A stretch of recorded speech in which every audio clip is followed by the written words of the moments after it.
Hello students, आज की अपनी इस क्लास में हम ट्रांसमिशन लाइन के लिए input impedance when the line is open circuited और शॉर्ट सर्किटेड के डिफरेंट केसेस को डिस्कस करेंगे। ओके, हमने ये पढ़ा था कि जो भी हमने ट्रांसमिशन लाइन डिज़ाइन की है उसे ओपन सर्किट कंडीशन में और शॉर्ट सर्किट कंडीशन में अगर हम ऑपरेट करते हैं तो इनपुट इम्पीडेंस क्या क्या होती है। तो अगर आपने एक ट्रांसमिशन लाइन को शॉर्ट सर्किटेड रखा है तो इस इनपुट साइड से देखी गई इम्पीडेंस को हम बोलेंगे ZSC, short circuit input impedance, और वो हमने अपने प्रीवियस वीडियोस में बहुत डिटेल में डिराइव कर ली है।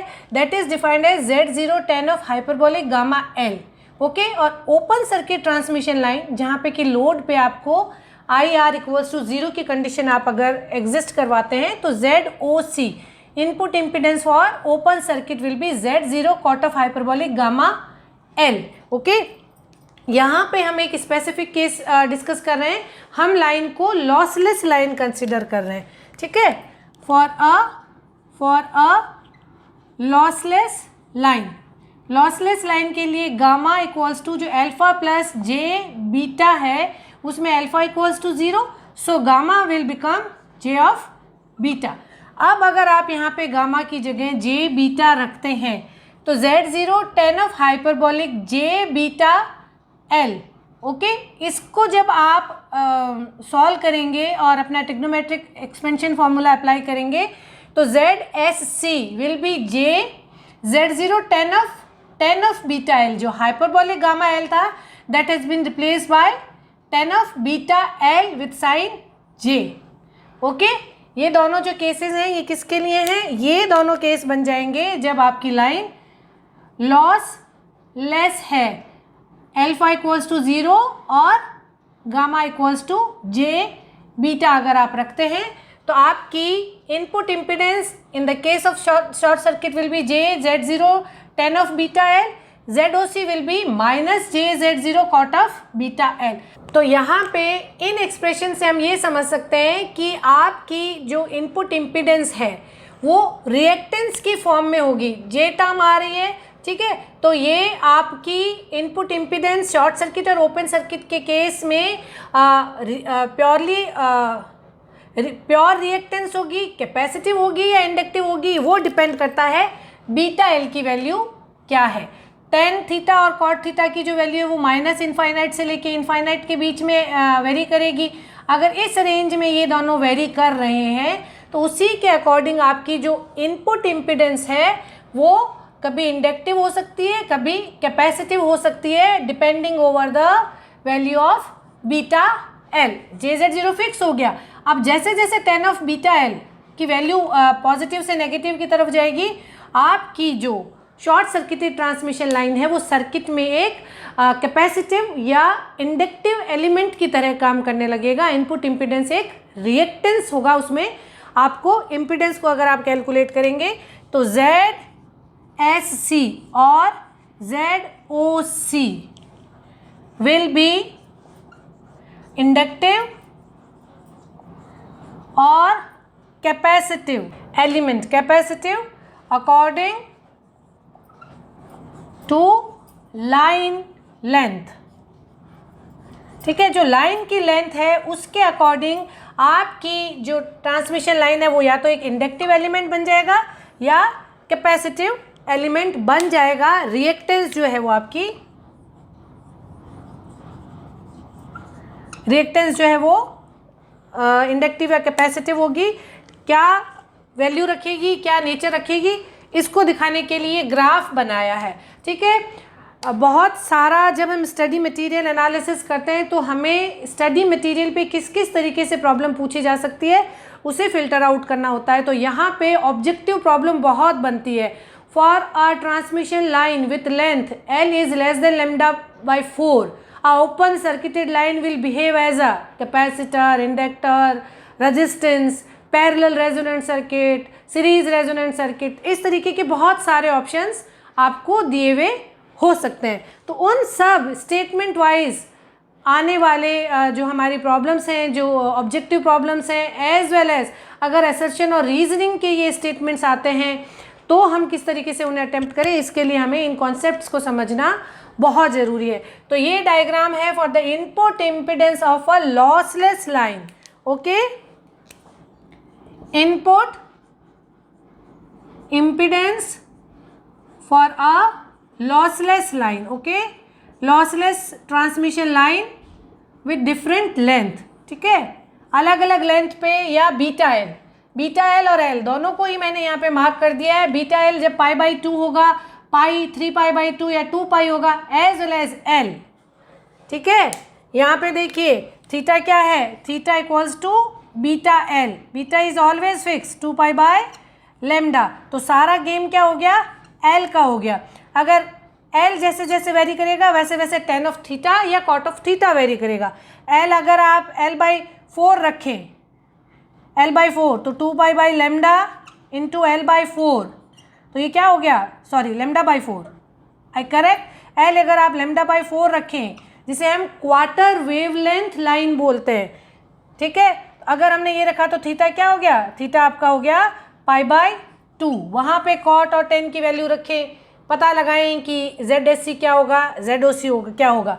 आपने L इक्वल्स टू λ/2 रखा, हाफ वेवलेंथ की ट्रांसमिशन लाइन डिज़ाइन की, तो थीटा क्या होगा 2π/λ इंटू λ/2, तो आपका थीटा होगा पाई। अब थीटा इक्वल्स टू पाई पे tan ऑफ थीटा क्या होगा, cot ऑफ थीटा क्या होगा, उस हिसाब से इनकी वैल्यू वेरी करती रहेगी।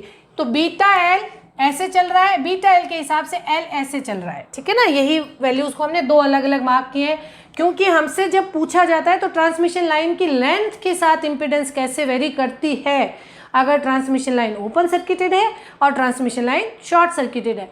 एज वेल एज ये आपका सब्जेक्टिव प्रॉब्लम भी बनाता है कि explain the input impedance for a short circuited transmission line और a open circuited transmission line according to the variation in length when a transmission line is considered as a lossless line।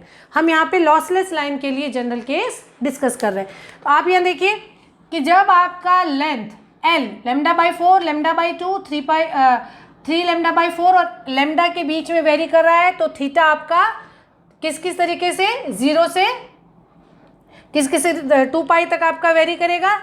अब आप tan of beta और JZ0, tan of beta इस range में positive रहता है λ/4 तक, ठीक है, जब तक कि β/L π/2, ठीक है।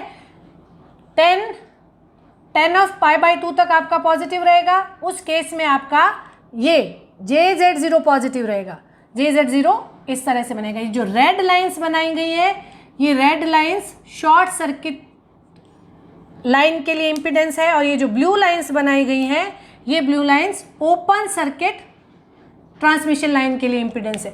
As well as cot theta जो है वो इस रेंज में नेगेटिव रहता है, और इस रेंज में cot थीटा भी आपका पॉजिटिव है और tan थीटा भी पॉजिटिव है। यहाँ पे -J0 था, तो ओपन सर्किट की जो ट्रांसमिशन लाइन की जो इम्पिडेंस होगी वो -J0 होगी, तो ये ऐसे ड्रॉ करेगा। तो cot के हिसाब से ZOC ऐसे वेरी कर रहा है और tan के हिसाब से ZSC ऐसे वेरी कर रहा है। तो यहाँ पे आप देखें क्वार्टर वेवलेंथ की डिस्टेंस तक आपकी शॉर्ट सर्किट जो ट्रांसमिशन लाइन है वो positive value means it's behaving as a inductor +J। अगर इम्पिडेंस पे +J आ रहा है तो हम क्या बोलेंगे, ट्रांसमिशन लाइन एक इंडक्टिव एलिमेंट है। As well as open circuit जो लाइन थी वो -J की वैल्यू के साथ आ रही है, -∞ से 0 तक।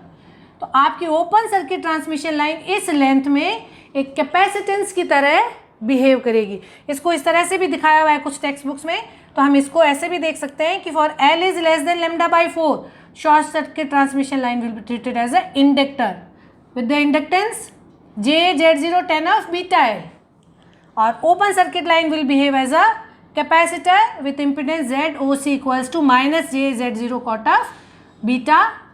तो यहाँ पे इस इम्पिडेंस ग्राफ को देख के हम ये बोल सकते हैं कि अगर आपकी ट्रांसमिशन लाइन की लेंथ जो है वो 0 से λ/4 के बीच में है, तो ZSC इंडक्टिव होगा, ZOC कैपेसिटिव होगा। शॉर्ट सर्किटेड लाइन एक इंडक्टेंस की तरह बिहेव करेगी, ओपन सर्किट लाइन एक कैपेसिटेंस की तरह बिहेव करेगी। एज वेल एज λ/4 से λ/2 की रेंज में आपका ZSC एक कैपेसिटिव एलिमेंट होगा, ZOC एक इंडक्टिव एलिमेंट होगा। आपकी ट्रांसमिशन लाइन एक सर्किट एलिमेंट की तरह काम कर सकती है, एक इंडक्टिव सर्किट एलिमेंट या इसे इंडक्टेंस बोलिए, या एक कैपेसिटिव एलिमेंट की तरह सर्किट में ऐड हो सकती है इन केसेस में। कुछ टेक्स्ट बुक्स में ये डायग्राम के फॉर्म में भी बताया हुआ है। For L is less than λ/4 short circuit will be equivalent to a inductor with impedance Z0 10 of beta L, as well as open circuit line is equal to a capacitor with reactance ZOC equals to minus JZ0 cot of beta L। ये है transmission line के दोनों ही transmission line L is less than λ/4। Okay, special case भी consider किया गया है। अगर आप transmission line, short circuited transmission line को L इक्वल्स टू λ/4 रखें स्पेशल केस में, तो ये आपका एक पैरेलल रेजोनेंट सर्किट की तरह L और C के पैरेलल कॉम्बिनेशन की तरह बिहेव करेगा। इम्पीडेंस रहेगी 2Z0/RL, प्योरली रेजिस्टिव एलिमेंट आपको मिलेगा। आप इससे एक इन आपके ये जो आपके जो स्पेसिफिक पॉइंट्स हैं, इन स्पेसिफिक पॉइंट्स पे क्या डिफाइंड होगी इनकी इनपुट इम्पीडेंस λ/4 या इसके मल्टीपल्स पे शॉर्ट सर्किटेड लाइन आपकी एक रेजिस्टेंस की तरह, प्योर रेजिस्टेंस की तरह बिहेव करेगी विथ इनपुट इम्पीडेंस दिस। इसे हम पैरेलल रेजोनेंट सर्किट भी बोलते हैं।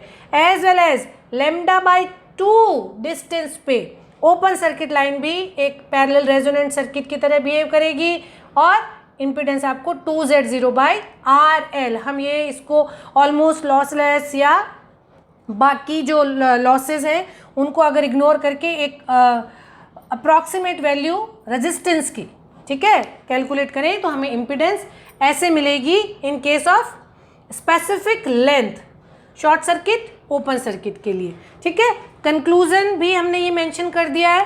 तो ये आज का टॉपिक हुआ है discussion about the input impedance for a short circuited and open circuited line when line is considered as a lossless and how does it vary with the transmission line length.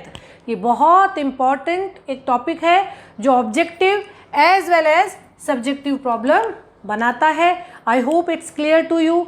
यही concept हमारा आगे और किस तरह से impedance matching हम different cases में achieve कर सकते हैं उसके लिए काम में आएगा। Keep learning, keep watching. Thank you.